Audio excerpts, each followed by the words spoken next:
Hello दोस्तों। मैं दो दोस्त की ऐसी भूतिया कहानी सुनाने जा रहा हूँ जिसे सुनकर आपके पैरों के तले जमीन खिसक जाएगी।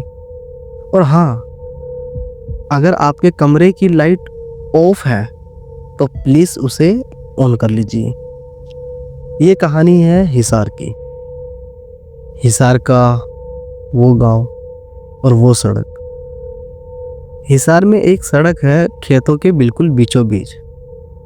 ना वहाँ कोई स्ट्रीट लाइट, ना कोई ढाबा और ना ही वहाँ चलने वाली कोई गाड़ी। लोग कहते हैं कि जो उस सड़क पर एक बार चला गया उसने अपनी मौत का ही सौदा किया है। कोई आज तक वापस ही नहीं आया।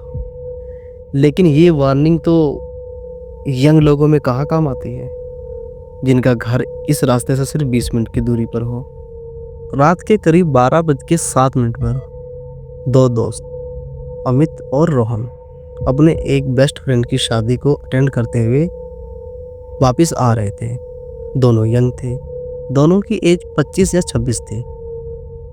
दोनों मस्ती करते हुए फ़ोन में वीडियो और रील बनाते हुए आ रहे थे।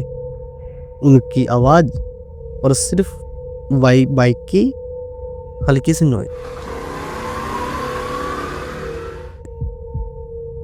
फिर रोहन ने बोला, यार बाइक को साइड में रोक अमित, मुझे सुसु आई है। तभी अमित ने एक बार वार्निंग किया कि यार बहुत रात हो चुकी है, तो हम चलते हैं, बस आगे 20 मिनट का ही तो रास्ता है, हम घर भी कर लेंगे। लेकिन रोहन ने बोला, नहीं मुझे बहुत ज़ोर से लगी है, भाई प्लीज़ रोकना।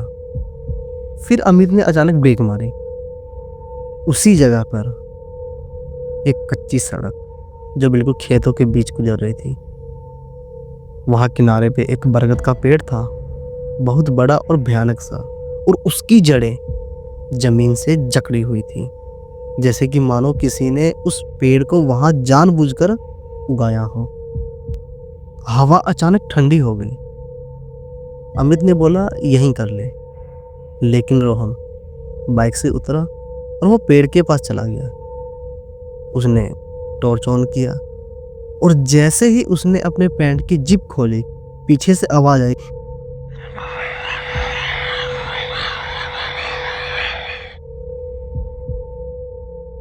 जैसे कि किसी ने वहां सांस लिया हो रोहन के अलावा। पर ये आहट तो रोहन को महसूस ही नहीं हुआ।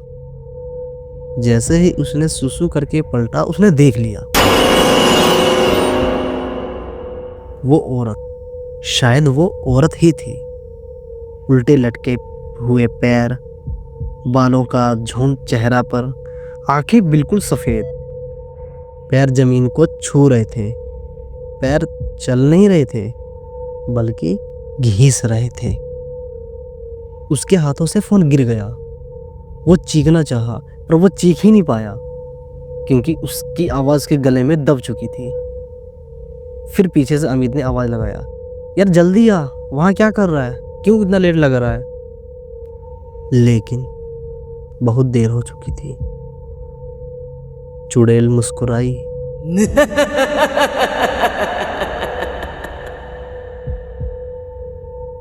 और रोहन की गर्दन को 180 डिग्री पर घुमा दिया और बोली, बरसों से इंतजार था, एक नहीं 2 आए हैं।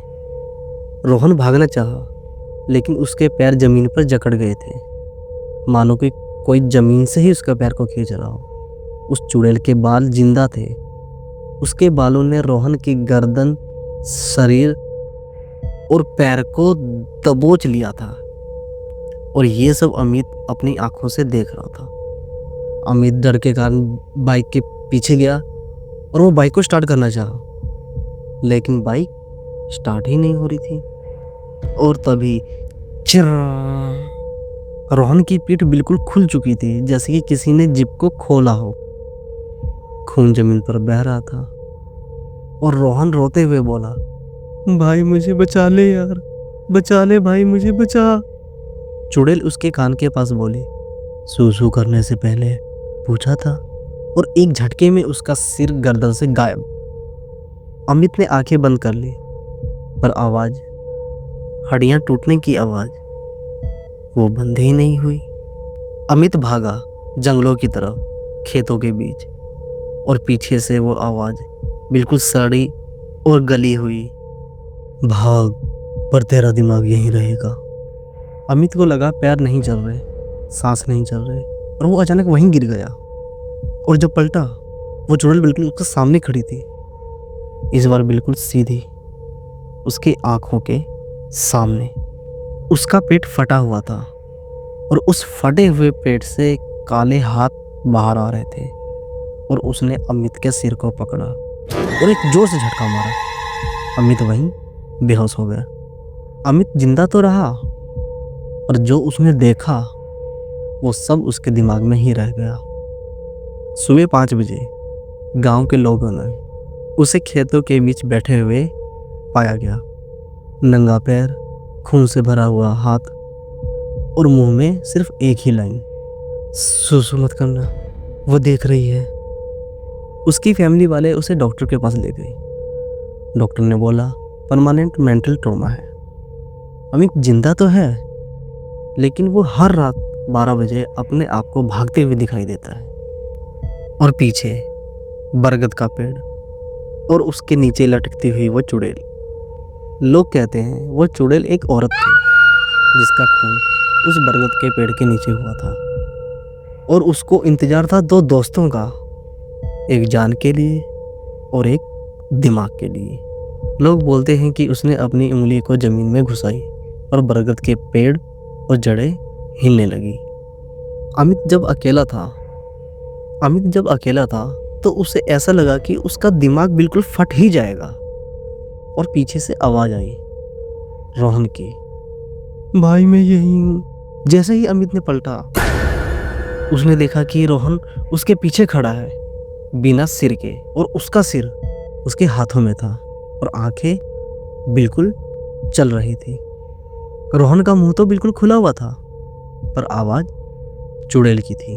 और चुड़ैल ने बोली, जिसका दिमाग टूटा वो मेरा दरवाजा बनेगा। और अचानक चुड़ैल ने अपने हाथों को अमित के सीने में डाल दिया। उसने दिल को नहीं, उसकी यादों को पकड़ा, उसकी बचपन का चेहरा, माँ की यादें, एक एक करके उसने अपनी ओर खींच ली। और अमित जोर से चीखा। उसकी आंखें बदलने लगी, बिल्कुल सफेद, उस चुड़ैल की तरह। चुड़ैल हंसी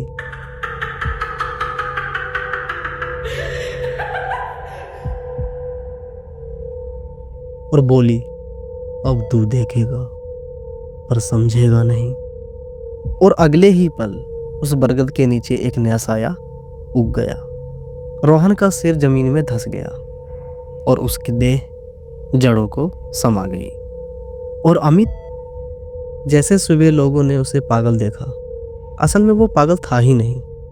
वो देख रहा था हर रात 12 बजे जब वहाँ कोई उस रास्ते से गुजरता है, अमित की हंसी पहले आती है, और जब कोई वहाँ रुकता है, उस बरगद के पेड़ के नीचे से आवाज आती है, एक और दोस्त आया है।